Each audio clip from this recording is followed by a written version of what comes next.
Boa noite.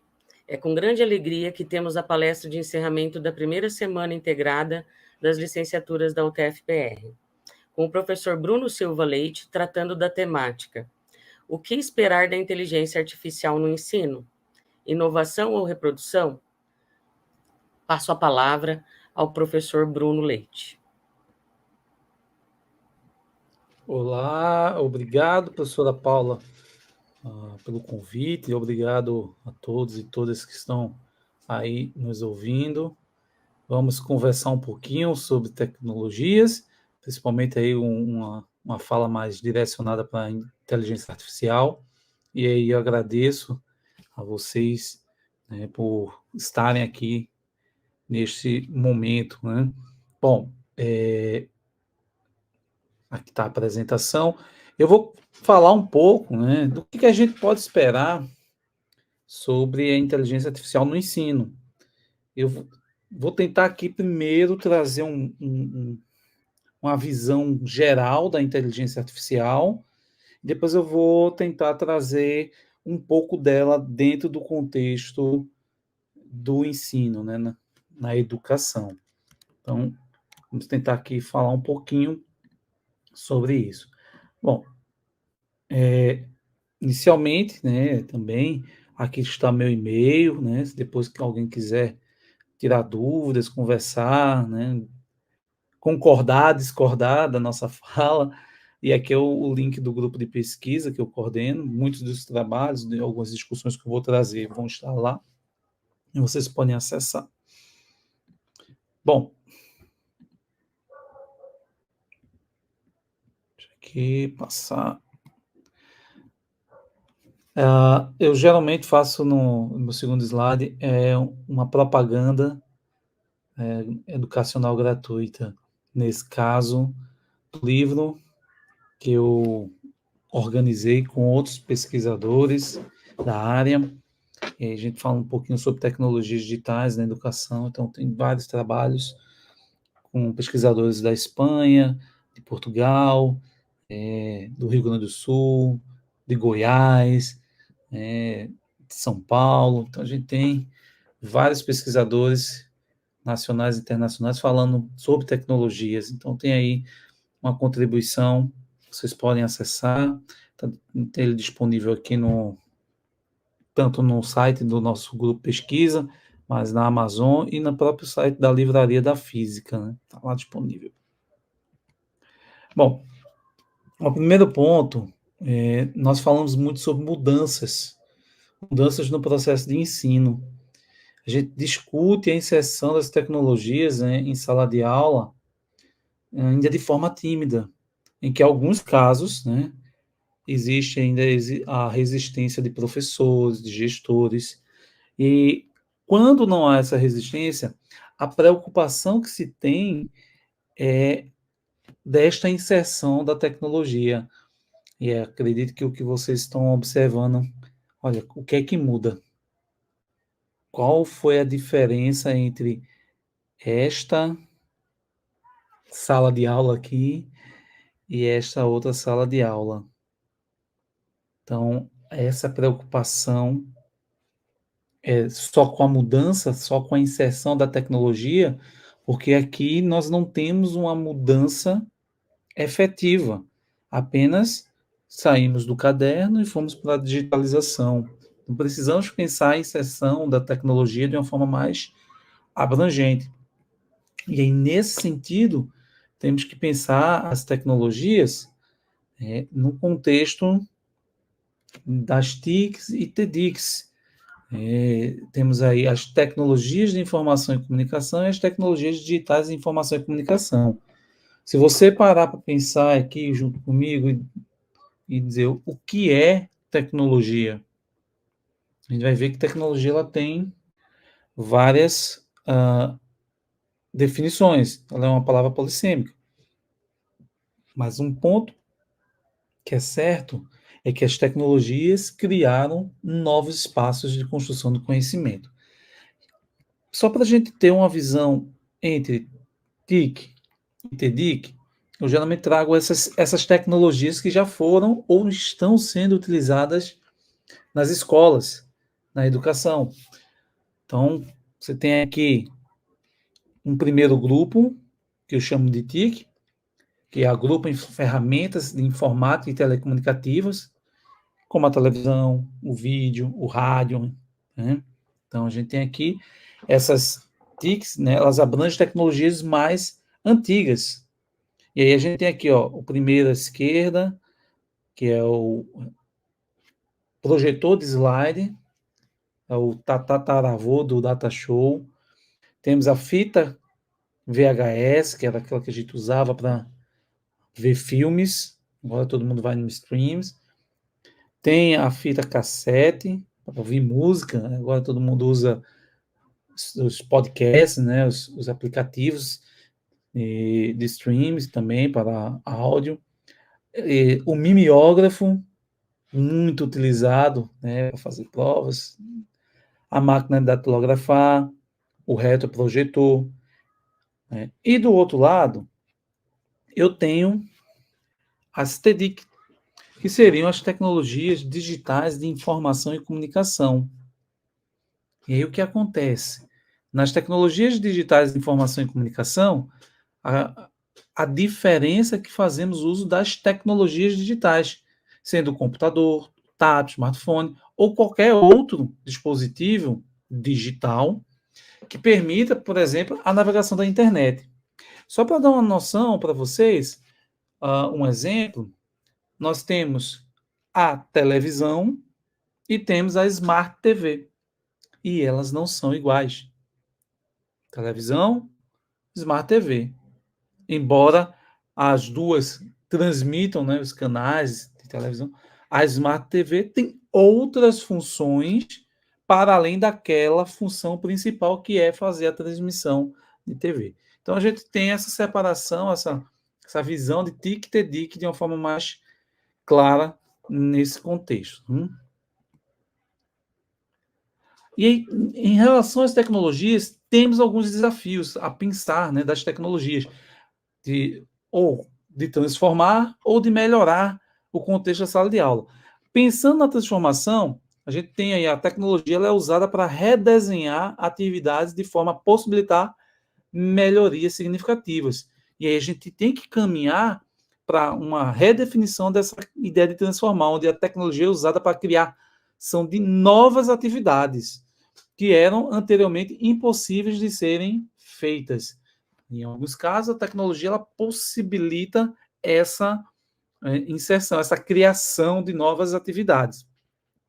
E dentro da perspectiva de melhorar, a gente tem aí, ó, a tecnologia ela era usada como uma ferramenta para substituir diretamente uma prática analógica, né, pela mudança funcional, e aí vamos passando para uma tecnologia que deve ser usada como uma ferramenta para substituir tarefas e permitir práticas funcionais.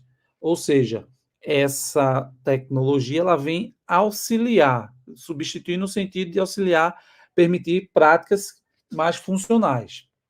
Contudo, as tecnologias elas não são ainda observadas num contexto de inclusão, de uma inclusão digital, né, que é considerado o processo que possibilita a democratização. Se vocês veem aqui na imagem, tem um jovem com um pai, que o pai está falando iPad, e aqui a mãe com os filhos dizendo vai e pede.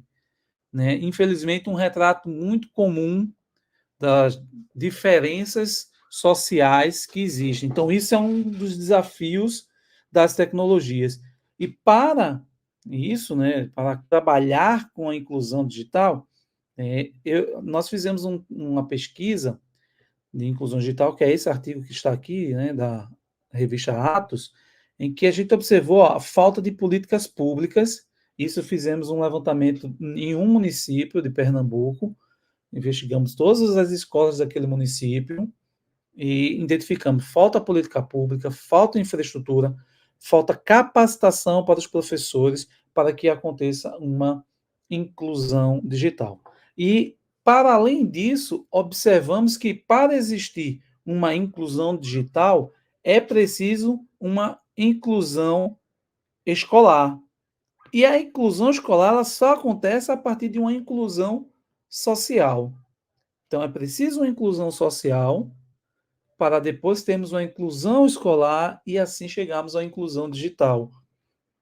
Esse é um dos grandes desafios, porque às vezes você vai estar dando aula, você vai estar com o seu aluno em que nem cadeira a escola tem. Ou às vezes tem cadeira, mas o aluno não tem nem o que comer. Então, isso é um grande desafio. É preciso políticas públicas, infraestrutura e capacitação para que a gente caminhe para a inclusão digital. Isso é um dos desafios aí que nós devemos pensar. E obviamente, a pandemia que nós passamos, né, ela trouxe uma evasão muito destacada. Então, a gente tem aí a pandemia, né, a invasão escolar, que infelizmente mostrou as diferenças entre as pessoas, né? Entre as classes, em que algumas classes favorecidas e outras não. E aí, olha, tem estudos falando sobre diversos abandonos por causa da pandemia. E eu estou falando isso porque é importante a gente entender que, olha, a tecnologia vem como ela pode ser uma inclusão, mas nem sempre vai ser a realidade.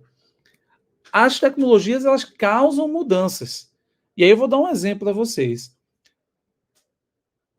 Antigamente, vou dizer antigamente, a gente ia no banco para tirar dinheiro.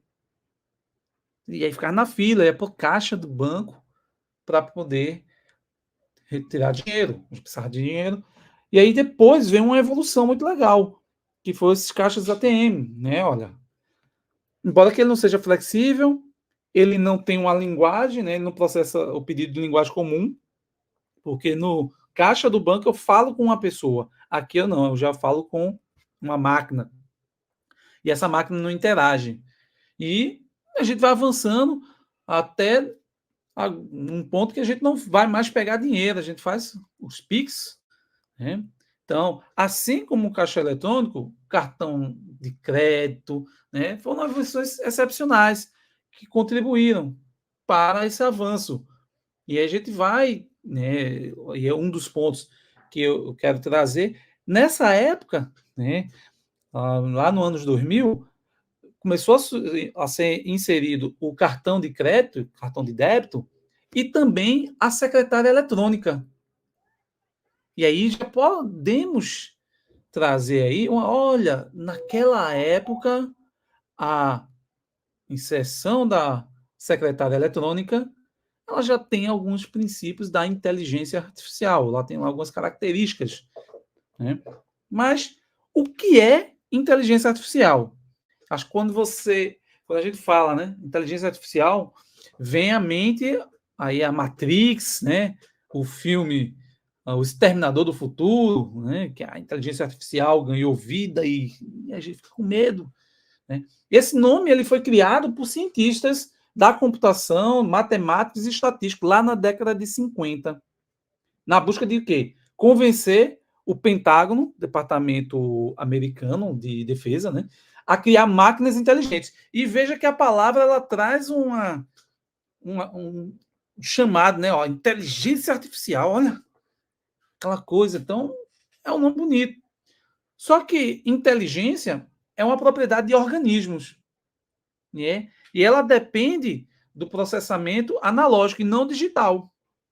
Eu digo, né, e outros autores também falam, entre o 0 e o 1, o cérebro humano preenche todo esse espaço, que entre esse 0 e 1, o computador não consegue. E aí eu concordo uma parte aqui com o Chomsky, que diz que a inteligência artificial ela não é nem inteligente e nem é artificial. Né? Ao invés, o Chomsky diz, ao invés de chamar de inteligência artificial, ele sugere que a gente deveria chamar de assistente artificial. Assistente artificial. Né? Porque a inteligência é algo que está na pessoa. É a capacidade da pessoa resolver um problema complexo, tomar decisões que beneficiam a si. Então, é capaz de criar algo. E aí vamos para essa palavra, criar algo novo, coisas novas. A inteligência artificial, ela não consegue criar coisas novas, né? A inteligência artificial é, na verdade, um assistente, como uma máquina de lavar, como uma cafeteira, né, que ajudam a realizar determinadas tarefas, certo? Então, ó, inteligência é uma propriedade de organismo. Ela depende de um processamento analógico e não digital. Como falei, entre o 0 e 1 tem muita informação. Só que a sociedade ela gosta de trazer provocações. E aí, por exemplo, aqui a gente tem ó, Kasparov contra um computador da IBM, lá em 1997, o Deep Blue, em que foi o primeiro computador a vencer um campeão mundial de xadrez. Fizeram um torneio. Olha, e aí, novamente, aquela movimentação. A inteligência artificial venceu o homem, né? Existe aí toda uma história sobre essa de Blue e o Kasparov. Mas uma outra pessoa, ó, aqui, ó, Pierre Simon Laplace, falava sobre, né, o demônio de Laplace, que seria ó, um experimento mental proposto por Laplace, né, no qual ó, existiria uma criatura que, a partir do conhecimento do conjunto de todas ó, as variáveis do passado, seria capaz de prever o futuro. A inteligência artificial, o assistente artificial, ela seria esse demônio do Laplace. Por quê? Porque ela pega dados passados e tenta, ela não tenta prever, mas ela traz uns dados ali como se tivesse sido novos, mas não são novos. Ela não prevê, mas ela traz informações, né? E aí vem a pergunta, né? Qual é o objetivo da inteligência artificial? O objetivo dela replicar no computador o comportamento inteligente que nos caracteriza. O objetivo dela, da inteligência artificial, em muitos casos, é criar máquinas que possam operar com o mesmo nível de capacidade cognitiva que os humanos, ou até superá-los. Então, a inteligência artificial possibilita que máquinas, né, aprendam com as experiências, se ajustem a novas entradas de dados e melhorem as tarefas, né, como seres humanos, né, como uma produção. Mas será que isso é possível? Para uma definição mais técnica, eu trago aqui ó, o Pavlik, que diz que a inteligência artificial é um termo amplo que se refere ó, a qualquer tecnologia capaz de reproduzir um comportamento inteligente. Olha, está dizendo reproduzir, não em momento algum diz criar um comportamento humano. Isso ó, inclui ampla gama de tecnologias e podem classificar dados até sistemas mais avançados que podem imitar processos de pensamento semelhantes ao humano. Ó, novamente, imitar. Pavlik diz assim, ó, IA se refere à simulação da inteligência humana em máquinas que são programadas para pensar e agir como humanos. Essas máquinas ó, são projetadas para aprender com o ambiente e experiências e são capazes de adaptar seu comportamento. Eu já vi algumas pessoas dizendo assim: eu ensinei a inteligência artificial. Eu estou ensinando, ela está aprendendo comigo. Não, ela não está aprendendo com você, ela está se adaptando às informações que você vai entregando a ela. Ela tem a capacidade avançada de imitar processo. Ela tenta reproduzir um comportamento inteligente, certo?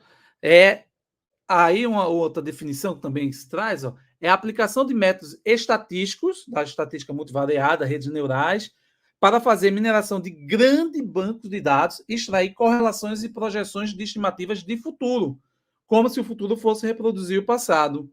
Ó, lembra lá o demônio de Laplace? Ele vai pegar os dados antigos, que já existem, e vai fazer reproduções aí como se fossem estimativas do futuro.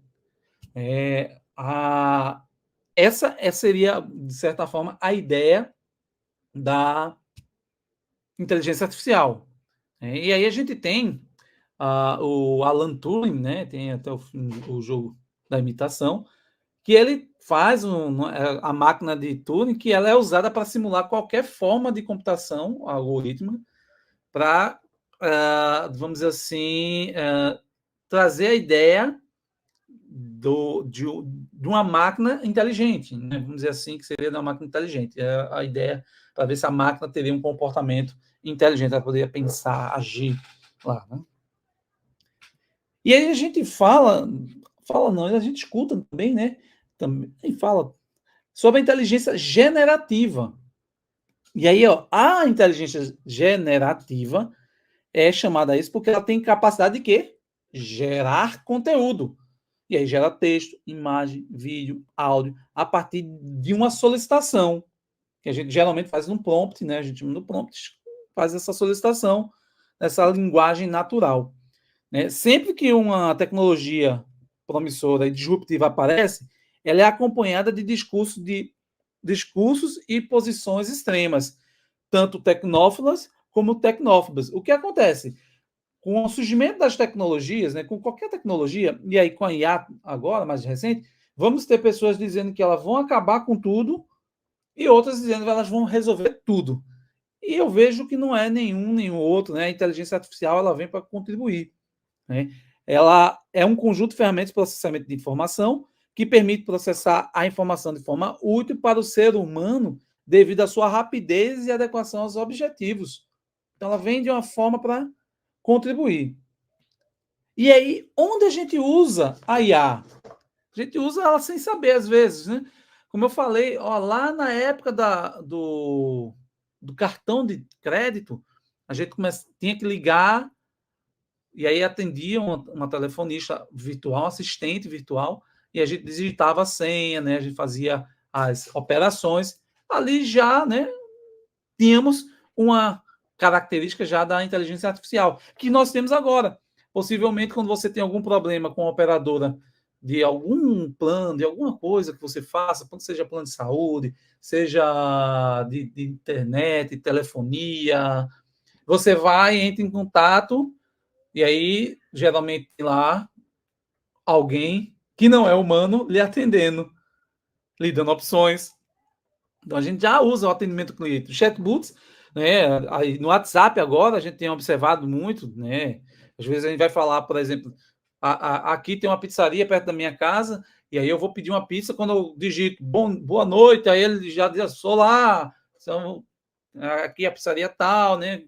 Nós ficamos felizes de você estar aqui. O que é que você deseja? Quer o cardápio? Quer fazer um pedido? E aí você vai marcando os números e vai seguindo, ele já está ali. São chatbots, são exemplos, né? Chatbots, são esses que a gente vai usando, são um ótimo exemplo de um robô sem corpo físico. Simulam um ser humano numa conversação, por chat, por telefone, né? E possibilitando que a gente possa conversar. Mas tem outras também. Outra aí, ó, do Google. Essa ferramenta de autocompletar do Google é também uma das movimentos da inteligência artificial para isso. E aí a gente vê as legendas do vídeo no YouTube. Estou assistindo no YouTube. Aí vou lá e boto a legenda aqui. Aí ele começa a gerar. Às vezes nem consegue fazer a legenda corretamente com a fala. Mas é porque ele está se aperfeiçoando. Mas vai lá. A gente usa aqui no Google Tradutor, né, no GPS. Gente, o Google usa a inteligência artificial, né, ou melhor, a máquina de aprendizagem, né, aprendizagem de máquina, para desenvolver, aprender e melhorar cada interação. Então, ela tem várias possibilidades aí, ó, usando a Google, códigos que aprende com a repetição, captação de sinais, entendimento padrão de navegação para surgir assuntos, né? Sabe? Aquelas ações que você falar, eu queria comer um sushi. Aí, de repente, tá teu celular lá dizendo, olha, sushi, toma propaganda de sushi, né? A infraestrutura de servidores, a inteligência e reconhecimento de voz, imagens, geolocalização, então, várias possibilidades, né? E, além disso, na inteligência artificial, a gente tem aí as imagens que estão sendo produzidas, e eu vou falar um pouquinho sobre elas. O DAI2, que é da OpenAI, que você cria imagens a partir de um texto. Veja aqui, ó, essa imagem que está aí sendo representada, eu coloquei nela, né, já faz um tempinho, e disse, olha, eu quero um professor de química, como eu sou formado em química, professor de química, que trabalha com tecnologia, dando aula para os alunos. E aí ele fez esse cenário aí, ó. O professor pode ver que ele está com o celular, tem um computador aí na frente, os alunos, umas fórmulas que parecem fórmulas de química, mas que não são fórmulas de química, porque ali nenhuma daquelas ali existe, né? Mas foram as tentativas dele de fazer essa representação. Aqui a gente tem, ó, o Sintesia, que você cria vídeos mesmo, né? E a gente já tem aí alguns sites, páginas aí, eu tenho visto, estão produzindo filmes a partir da inteligência artificial. Aqui, você faz o comando e ele cria vídeos. Também tem o Midjourney, que também faz imagem, né? Infelizmente, tudo pago, né? O dele você tem alguns créditos ainda, mas acabam rápido. E interessante, ó, o número de imagens criadas por inteligência artificial, né, nesses pouco tempo agora que a gente tem experienciado, né, foram poucos meses, né, de geração, considerando o momento que essas ferramentas ficaram evidentes, mas esse número de imagens supera o número de imagens criadas, né, tirada por fotógrafos em torno de 150 anos, de fotos produzidas por fotógrafos em 1 ano e meio, aí mais ou menos, as inteligências artificiais criaram mais imagens, 15 bilhões de imagens. Essas 15 bilhões foram produzidas em 150 anos com fotógrafos. Então percebam como elas estão chegando, né? E existem muitas, né? Tem muitas inteligências artificiais. E mais recentes, né? Que chamam de unicórnios, aquelas que se destacam, que passam de investimentos bastante caros, né? De milhões. E aí a gente tem a OpenAI, que foi com o ChatGPT, tem a Grammarly, né? Tem a Cresta, tem a Gleon, tem várias. E essa questão das imagens, a gente tem um problema, ó. Olha aí, ó. IA é igreja artificial? Será? Você olhando para essa imagem, você diria que ela é criada por inteligência artificial? Se não fosse o Papa, fosse outra pessoa, você diria que foi feita por inteligência artificial? A gente não consegue, né, perceber. Uma igreja lá na Alemanha levou 300 pessoas para um culto. E quem fez o culto? Os avatares do ChatGPT. Eles fizeram 40 minutos de oração, música, sermões e bênçãos. E aí tem uma fala de um dos frequentadores da igreja, dizendo assim, ó, não havia coração ou alma. Os avatares não exibiam emoções, não tinham linguagem corporal e falavam de forma tão rápida e monótona que era um desafio para mim me concentrar em suas palavras. Aí a reportagem na Alemanha, a inteligência artificial já está lá fazendo um culto entre aspas, né? Mas a gente vê como é que ela está. E em Hollywood? Ei, gente, em Hollywood tá aí a briga, né? Os dubladores estão com medo, os roteiristas estão com medo, os figurantes estão com medo, os atores estão com medo. Sabe por que eles estão com medo? Porque com a inteligência artificial, o ator ele vai lá fazer um dia de trabalho e pronto. A inteligência artificial vai conseguir reproduzir tudo depois. Então tá tendo essa questão da valorização. Né?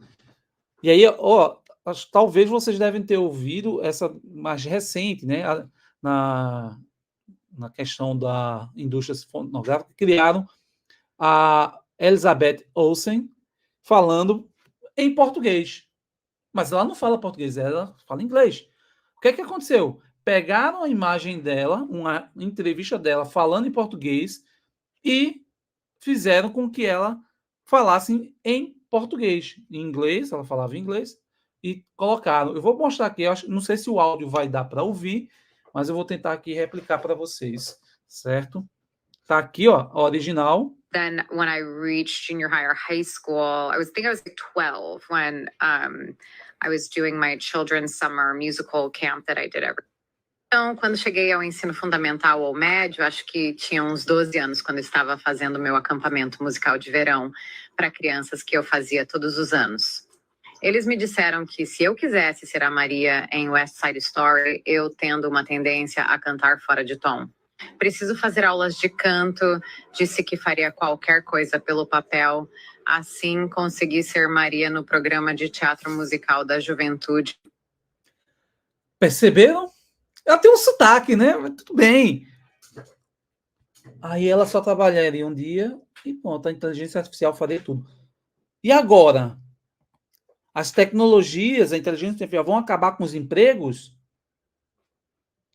Se a gente voltar um pouquinho, quando chegou o e-mail, os carteiros iam ficar sem emprego. Os correios continuam funcionando. Ainda há pessoas que mandam cartas, bem menos do que era antes. Da mesma forma, o pessoal, quando chegou a lâmpada, ninguém quer voltar para a vela, porque a vela que tinha lá as empresas, né, as fábricas de vela que lucravam. O ascensorista, olha aí, a gente não tem mais o ascensorista, né, que é a profissão do cara ficar no elevador. Ainda existe em alguns cantos, né? Então, as tecnologias vêm surgindo, mas outras profissões, né, outras funções também vão acontecendo. Então, isso é algo para a gente pensar. E professor? E agora, professor? Com a tecnologia, né, com a inteligência artificial? E agora? O que a gente vai fazer? Né? A inteligência artificial será um problema? Os professores devem temer? Ela pode substituir o professor? Olha, como podemos usar as ferramentas de inteligência artificial para melhorar a educação? Temos que pensar isso como uma oportunidade. Como podemos impedir que nossos alunos nos enganem? São os riscos da inteligência artificial. Os professores, eles têm que entendê-la e saber para que ela pode servir, né? Então, lá em 1986, teve um protesto, né? Tá lá. Aí tem o John Saxon, que era um professor de matemática conhecido, e com outros professores de matemática estavam carregando cartazes dizendo, né, que protestando, falando que o botão não é nada, né, até o cérebro ser treinado, que cuidado com seu filho, o uso da calculadora vai ser prejudicial à educação do seu filho. Então havia lá protestos contra a calculadora. Vejam, calculadora. E o que aconteceu? A calculadora tá aí. A gente usa, ela se adaptou. Mesma situação quando chegou a Wikipédia, né, na Web 2.0, onde a gente construiu informações. Os alunos não vão mais pesquisar, eles não vão mais ler, eles vão usar a internet. E aí tem um trabalho nosso que a gente fala um pouco sobre essas contribuições das tecnologias. Elas não vêm para substituir. A gente tem que usar a inteligência artificial para desenvolver uma educação personalizada, levar a lugares onde era difícil chegar a partir daquela infraestrutura que eu tinha, né? Essa é uma forma de usar. Ela não vem para substituir, porque ela não pode interagir, ela não pode motivar nossos alunos, e por isso ela não vai substituir. Eu brinco que ela pode até lhe substituir, se você for aquele professor que só faz ler o que está no livro, que só está ali no slide, né? Então, aquele professor que apenas reproduz, ele não dá aula, ele não ministra aula, primeiro que ele nem é professor, né? Mas vamos dizer que ele está atuando como professor. Aí, assim, a máquina pode substituir. como qualquer outra pessoa pode substituir, porque ele só faz reproduzir. Ele não discute, ele não conversa, ele não dialoga. Então, nesse caso, a gente pode pensar que pode substituir. E aí, quais são esses impactos da inteligência artificial na educação? Pode ter alguns impactos que venham acontecer, né? Por exemplo, na análise dos dados, a inteligência artificial pode permitir processar grande quantidade de dados, que aí, para mim, para o meu aluno, seria mais difícil eu ter que investigar todos esses dados. Então, ela pode permitir aí esse uso de grandes dados. Outra também, estimular a criatividade. Olha, ela não vai gerar criatividade, ela vai estimular, porque ela pode ser usada para fazer tarefas criativas, por exemplo, como uma composição musical, criação de arte visual, uma resolução de problemas, né, complexa. Ela vai trazer você ali, trazer desafios para que você estimule a criatividade. Veja, é para que seja estimulada a minha criatividade, não para ela responder para mim. Acesso a recursos educativos. Permite criar recursos educativos que interagem com nossos alunos, que interagem com os professores, né? Automatização das tarefas. Pode ajudar a automatizar tarefas rotineiras e repetitivas. Ela pode ajudar. Pode ter um impacto aí na educação nessa questão. Tarefas repetitivas, né, de rotina, que não exigem um pensamento crítico desses alunos. Personalização do ensino. Permite adaptar os recursos pedagógicos de acordo com o perfil individual do estudante. Então, a inteligência artificial pode também contribuir nesse aspecto de contribuição, né, para a personalização, que cada um tem uma forma diferente de aprender. Então, a gente tem aí essa possibilidade da personalização. A Unesco, né, fez um documento lá, que é o Consenso de Pequim, sobre a inteligência artificial, tá? Visando qual é o objetivo? Responder às oportunidades e desafios apresentados pela inteligência artificial em relação à educação. E aí eles propõem 44 recomendações em diferentes aspectos, né? Planejar políticas educacionais, elaborar novos modelos que integrem a inteligência artificial, garantir que a IA capacite os professores em vez de substituí-los, criando programas que forneçam suas capacidades, preparar a próxima geração de profissionais com valores e habilidades certos para a vida, promover o uso equitativo e inclusivo da IA, removendo as barreiras de deficiência, status local, social e ou econômico. Então, a Unesco traz alguns apontamentos, né? E dentro desse contexto a gente tem a inteligência artificial na educação disruptiva. Podemos usar para análise de dados, de aprendizagem, novamente, personalização do aprendizado, diagnosticar problemas, né? A inteligência artificial pode ser usada para identificar as dificuldades que nossos alunos têm, avaliação do aprendizado, dando feedback, né, e melhorias, sugestão de melhorias. Ela também pode ter uma eficiência aprimorada, automatizar tarefas repetitivas e menos desafiadoras, o que a gente viu agora que a Unesco propôs. Além disso, ela pode fazer uma assessoria virtual sem intervenção humana, né? Por exemplo, trazer a resposta de um resultado de um teste de inglês, ele pode trazer lá alguns dados, gerenciar algumas avaliações, tá? A aplicação e a qualificação desses testes, registrar e avaliar a personalização do desempenho do acadêmico, ver como o aluno vai evoluindo, né, a partir das avaliações dos professores, do seu desempenho na escola, né, ou na universidade. Pode dar suporte para projetar, né, criar materiais de dados personalizados. E a gente tem aí algumas ferramentas para IA. E aí eu faço um questionamento: será a IA um recurso digital? A IA é um elefante na sala de aula. O desafio da inteligência artificial é mais que um desafio tecnológico, é um desafio social, geopolítico, ético, ecológico e, acima de tudo, um desafio humano. Então, um desafio que vem, né, na educação. Como esses recursos podem ser utilizados? Como é que podemos trabalhar ele dentro de diferentes perspectivas? E existem algumas classificações para as ferramentas generativas de inteligência artificial. Então, aí, ó, vocês têm a geração de testes, para a geração de imagem, né, a geração de vídeos, a geração de objeto 3D, de áudio, né? Tá aí de... cadê aqui?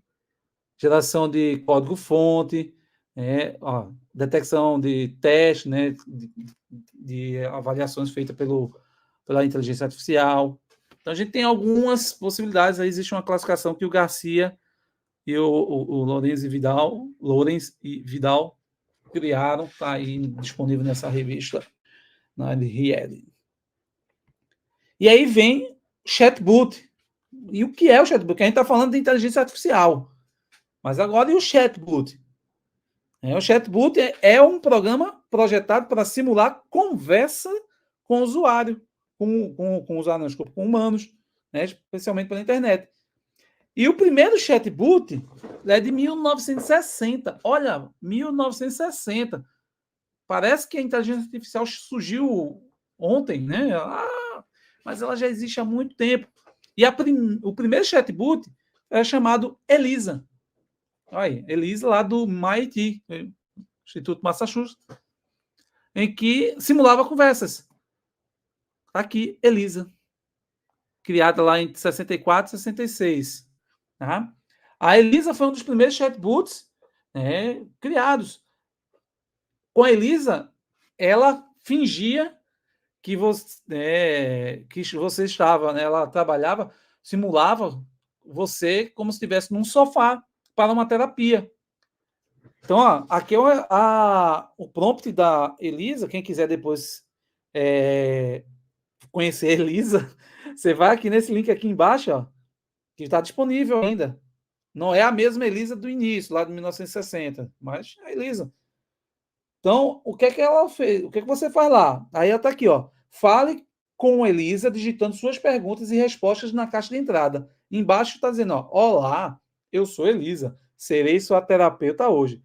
A Elisa é um chatbot psicoterapeuta rogeriana, muito básica aí. Ela foi feita para responder como uma psicoterapeuta. Nesse caso, a terapeuta reflete sobre as questões voltantes para você, que vai estar lá falando com ela. Ela também foi testada, foi colocada, né, teste inicial no teste de Turing, que é um teste do Turing, né, é um método para testar se uma máquina pode, entre aspas, pensar.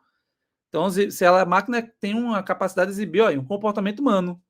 E aí, pelos padrões de hoje, Elisa falha muito rapidamente se você fizer algumas perguntas complexas. Então, cuidado aí na sua conversa com a Elisa. E a inteligência artificial, os chatbots, ó, lá de 1950, vem uma linha, a gente vai seguindo aí várias, e hoje nós temos alguns chatbots. O mais conhecido, o ChatGPT. Mas tem o Bing Chat, o Bard, Llama, que é do metaverso, o Claude, Two, né? E aí, o que é esse GPT, né? Porque a gente fala ChatGPT, GPT.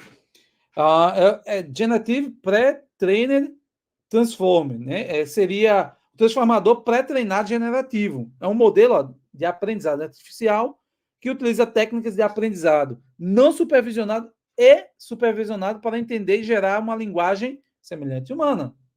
Então, tá aí a ideia, né, a definição do que é o GPT, né? Então, temos o ChatGPT, o GPT Plus, o Bing Chat, enfim, vários que são utilizados. E aí, indo para a educação, ó, inteligência artificial na educação. E o ChatGPT? O ChatGPT foi lançado ano passado, em novembro de 2022, 30 de novembro de 2002. É um modelo de linguagem, né, um grande modelo de linguagem, que é aí o Large Language Model, que gera sentenças convincentes, imitando os padrões estatísticos de linguagem, né, com um grande número de banco de dados, um enorme banco de dados. Ele foi lançado aí em 30 de novembro. E aí, ó, temos atualmente a versão gratuita do ChatGPT e a versão paga, né? Eles têm lá pessoal não brinca em serviço. Então, tem a versão paga, tem mais detalhes, né? mais dados, e tem a versão gratuita. Aí, ó, o ChatGPT é capaz de responder perguntas simples e escrever textos mais complexos. E a gente vai falar um pouquinho sobre isso. Deixa eu adiantar aqui por causa da hora. Já. O que pode ser feito com o ChatGPT? Eu não vou destrinchar todos, mas vou trazer aqui, ó. Escrever um texto, gerar frases, gerar frases. Os alunos podem consultar para gerar respostas alternativas, traduzir um texto, obter informações para concluir uma atividade, né? Usar para preparar discussões, organizar um cronograma, fornecer feedback. Ou seja, o ChatGPT pode fazer muita coisa. E aí, a Unesco lança uma cartilha para a gente ter o cuidado de como utilizar o ChatGPT no ensino superior. Ele traz um guia aí. Graças à sua capacidade de gerar e avaliar informações, o ChatGPT pode executar várias informações. Já temos aí aplicativo do ChatGPT para celular. Né? Uma pesquisa nos Estados Unidos, eles fizeram um levantamento falando sobre a substituição de tutores humanos pelo ChatGPT. E aí, em geral, ó, ele pergunta assim: você acredita, né, que os estudos com o tutor ou estudos, né, com o ChatGPT é mais efetivo? Aqui você tem as respostas. O de vermelho é do ensino superior, né? Aliás, desculpa, do ensino médio, e o dos pais desses alunos. Eles dizem que o ChatGPT é mais efetivo do que o tutor, do que uma pessoa para fazer tutoria nos cursos, né, no caso, online. Olha aí. O interessante é que a entrevista não explica, né, o relatório aí, por que eles acham isso, né? Apenas fazem que tem isso. Mas aí teve uma pesquisa, foi publicada esse ano, está aqui, o que pode ser feito no ChatGPT. E aí o que aconteceu? Eles fizeram uma pergunta, como o ChatGPT se desempenha, né, em exames de casa, tarefa de casa, no nível da graduação. O que é que eles fizeram? Pegaram o ChatGPT, convidado professores de universidades, né, e esses professores eles iam avaliar as respostas dos seus alunos, de alunos daquela universidade, daquele curso, direito, filosofia, acho que tinha um lado de educação, em que eles iam responder. Os alunos iam responder. E o ChatGPT também. E aí os professores iam corrigir, sem saber quem era quem. Pontos positivos, ó. Eles detectaram competência na linguagem, precisão, consistência e criatividade estiveram entre os pontos fortes das respostas do ChatGPT, que os participantes destacaram. Pontos negativos. Os pontos fracos, né? Ele identificou argumentação inadequada, falta de referência, respostas não relacionadas ao conteúdo. Só que isso também foi observado como falhas nas respostas dos alunos. De uma visão geral, ó, mais de 66% das respostas do ChatGPT foram consideradas como boas, alcançaram aprovação. E aí, nas áreas de humanidades, ó, ciências sociais e direito. Olha aí, ó. ChatGPT, mais de 66% foi aprovado. Mas cuidado com o ChatGPT. Por quê? Ó, o advogado Steven Shaw, ele usou o ChatGPT para um caso legal. Só que o ChatGPT citou casos que não existem. Ele pediu lá para um caso e foi lá e deu aqui, ó, esses dados aqui são os casos que não existem. Aí o tadinho teve que pagar $5.000 de multa por falsificar documentos perante o juiz. O modelo GPT, né, olha, eles não são capazes de entender completamente o contexto e o significado. Eu digo que o ChatGPT ele é assim: eu quero fazer um bolo. Ele vai lhe dar uma receita para fazer o bolo, mas ele não está preocupado se o bolo vai sair gostoso, se o bolo vai sair fofinho. né? Se o bolo vai sair muito doce ou vai sair salgado, ele vai dar a fórmula. Por isso que a gente tem que ter esse cuidado. Hoje, aí, ó, reportagem, estava dando uma revisada, e aí vi, ó, jovem é preso por usar ChatGPT durante o vestibular de medicina, lá em São Paulo. Foi preso. Pagou 2.600 de fiança porque é fraude. Estava tentando fraudar, foi preso mesmo. Só saiu porque pagou a fiança. Vejam que ponto estamos. Estudantes britânicos estão sendo investigados por plágio, por supostamente ter usado o ChatGPT. Chinês foi preso por ter usado o chatbot para espalhar fake news. E ele espalhou fake news, sabe para quê? Para ganhar visualização. E cada vez que ganhava visualização, ele ia monetarizando. Cuidado. Ponto da outro exemplo aqui, ó, a temperatura de hoje, né, é igual a ponto de fusão da água de amanhã. E a previsão é que vai aumentar para o dobro. Qual será a temperatura amanhã? Isso foi uma pergunta para o ChatGPT. Aí o ChatGPT disse, ó, o ponto de fusão da água é 0, se a temperatura hoje da água é 0, se a previsão é que amanhã vai ser o dobro, então tá aqui, ó, 0 vezes 2, 0. Então ele errou. Porém, a linguagem está errada. A frase a temperatura vai dobrar não é comumente utilizado na metodologia. Se eu fizesse isso para a temperatura nos Estados Unidos, o ChatGPT acertaria. Mas vejam que aqui o problema é a linguagem. Eu tenho que saber me comunicar com ele. Eu tenho que saber como escrever. A frase a temperatura vai dobrar não é comumente utilizada. Então veja que aí a questão de como utilizar o recurso. Dentro do processo de aprendizagem, a gente pode estruturar o processo em 4 etapas. A informação, a captação, o processamento e assimilação, a interação cognitiva e a inteligência humana.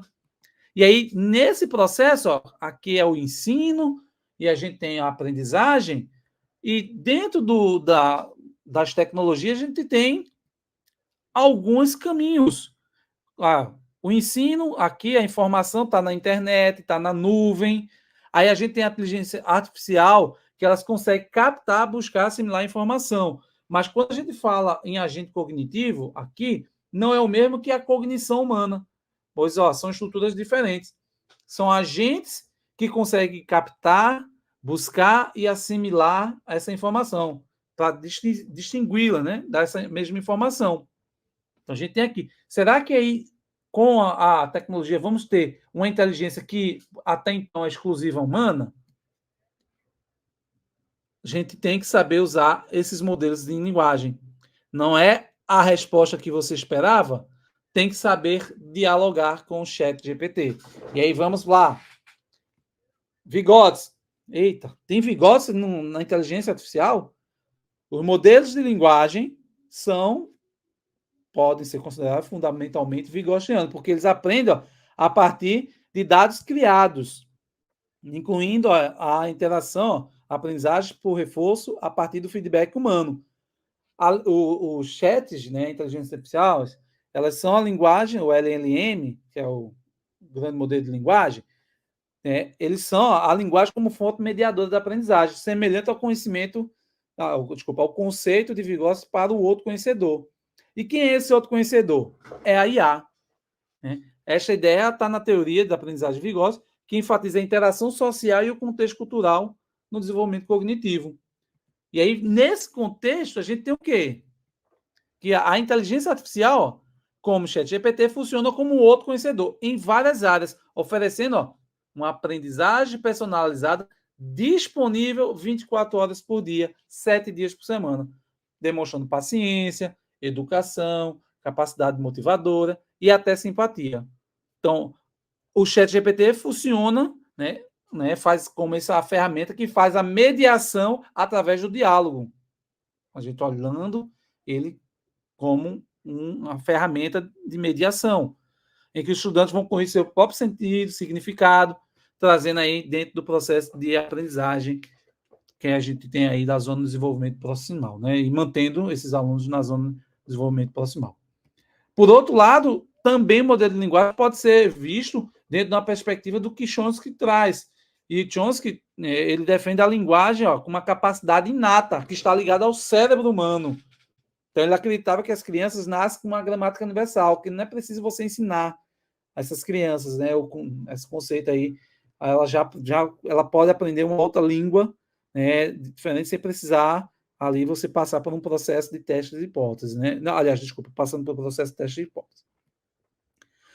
O modelo de linguagem também utiliza um processo de tentativa e erro para aprender os padrões de linguagem. E o Chomsky diz que a aquisição da linguagem é um processo que a gente vai fazendo e vai aprendendo, vai construindo. Pode-se também dizer que a inteligência artificial pode ajudar nesse ponto. E Piaget. Na teoria de Piaget, existem 2 termos que a gente usa, né, mencionados, que é assimilação e acomodação. Então, a linguagem, segundo Piaget, é aprendida através da experiência. Então, para ele, a criança adquire a linguagem através do processo de assimilação e acomodação. A assimilação ocorre quando a criança integra novas informações à sua estrutura cognitiva. Já a acomodação, ela acontece quando as estruturas cognitivas da criança necessitam de ajustes para incorporar novas informações, que não se encaixam com aquele esquema mental pré-existente. Então, o chat, a inteligência artificial, vem trazendo aí, aqui os conceitos de assimilação e acomodação, eles trazem essa possibilidade de interação aí da acomodação dessa nova informação. E aí a linguagem, os modelos de linguagem, temos aí a visão nativista, né, que é a linguagem, ela é nativa, né, inata da criança, né, e de Piaget tem aí o domínio da psicologia. Esses modelos eles fornecem, né, uma nova janela para a natureza e para a linguagem, para formar, né, os seres e para a forma como os seres humanos eles adquirem essa linguagem. E aí, quando a gente vai, eu vou trazer algumas aqui para a química. Na química, por exemplo, e a área de minha formação, licenciatura em química, a gente tem aí várias pesquisas, desde 1990, você tem aí pesquisas com inteligência artificial, que vão demonstrando a inteligência artificial sendo usada para criar novas drogas, novos fármacos, simular reações. E aí eu posso, por exemplo, usar o ChatGPT. Aqui eu fiz um exemplo na química, mas pode ser em qualquer área. Eu peguei um artigo, esse artigo que eu publiquei na revista Histórias em Quadrinhos, do ensino de química, e pedi para o ChatGPT resumir. Ele resumiu. Ok, fez um resumo. Porém, como eu fui o autor desse texto, eu vi que tinha coisas que faltavam a esse texto do ChatGPT. Como assim faltavam? Pontos que eu entendia que são importantes na discussão do artigo e que o ChatGPT ignorou. Então, cuidado quando você for usar o ChatGPT. Você vai usar ele. Será que você vai inovar usando? Ou você vai estar apenas trazendo ali uns dados que não vão, de fato, te dar clareza daquilo? Outro trabalho que eu fiz, eu pedi para o ChatGPT definir alguns conceitos na química. Pode fazer isso para a sua área. Olha, eu pedi para ele definir o que era átomo, o que é ligação química, o que é equilíbrio, o que é isomeria, e avaliei essas respostas. Mas antes disso, eu pedi para o ChatGPT me dizer assim, eu posso te usar para avaliar, né? Qual a possibilidade de usar o ChatGPT na química? E aí ele diz, o ChatGPT pode ser usado na química para responder perguntas sobre conceitos, fórmulas, reações, propriedades, elementos, etc. Estou aqui, viu? Além disso, pode ser usado para fornecer informações de experimentos, pesquisas recentes. O cara tá se achando. Mas depois diz assim, no entanto, é importante lembrar que esse modelo não é especialista em química e as respostas devem ser verificadas antes de serem usadas para fins críticos. Olha para isso. Que pulada, hein? Eu posso falar de química, mas eu não sou especialista em química. Então, para tu ter confiança na minha resposta, tu vai ter que consultar o quê? Alguém que sabe química.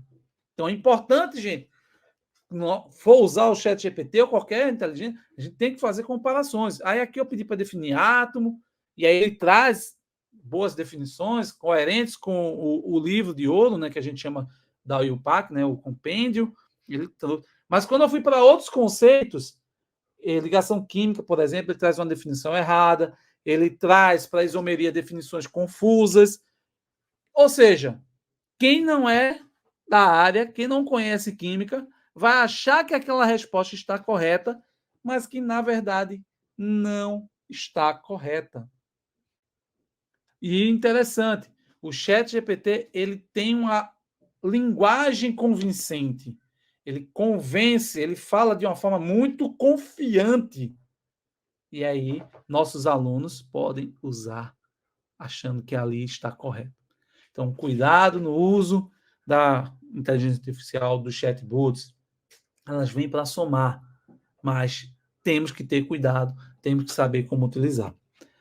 E aí, nesse sentido, ó, em relação às respostas do ChatGPT, os professores que valorizam a educação bancária, né, provavelmente vão dar boas notas para o ChatGPT, porque ele traz uma linguagem muito bem, ele escreve muito bem e tem, talvez, cometido alguns equívocos.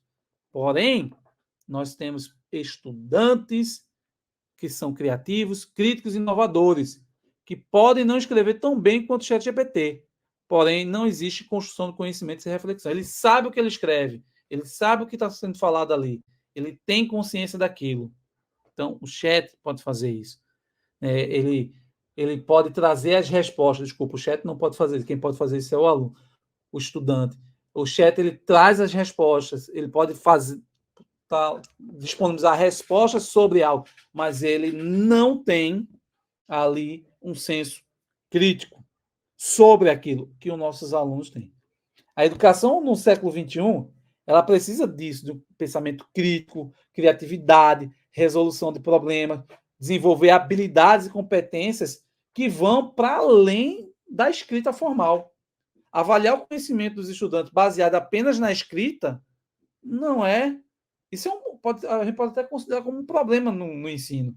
Principalmente quando a avaliação é baseada no modelo de ensino tradicional. Eu falei e ele respondeu de forma bem metódica. A gente tem que ter esse cuidado. A inteligência ela vem para contribuir, ela vem para ajudar. A gente tem que ver. Ela não é uma inovação que você vai mudar tudo, mas ela vem de uma forma inovadora, mas para além dessa ideia da inovação, é como é que eu uso para que de fato seja inovador na minha prática. Não vem para substituir, mas vem para contribuir. Era isso que eu ia falar com vocês. Passei um pouquinho do tempo, mas peço desculpa a vocês. Espero que tenham trazido algumas percepções sobre o uso da inteligência artificial, contribuições. Será que ela vai estar ali ajudando ou não? Né? É uma inovação ou é mais do mesmo? Será? São possibilidades, depende de um ponto de vista como a gente vai usar. Então, aqui tem as redes sociais do grupo de pesquisa que eu coordeno. Vocês podem seguir aí, Instagram, Facebook. E também tem, se vocês quiserem diretamente comigo, tem o Química do Bruno no Facebook, o Twitter, né, o ex-Twitter, que agora é o X, e aí Bruno Leite. E aqui também no SlideShare, que você tem aí essa apresentação. Foi isso. Obrigado, gente.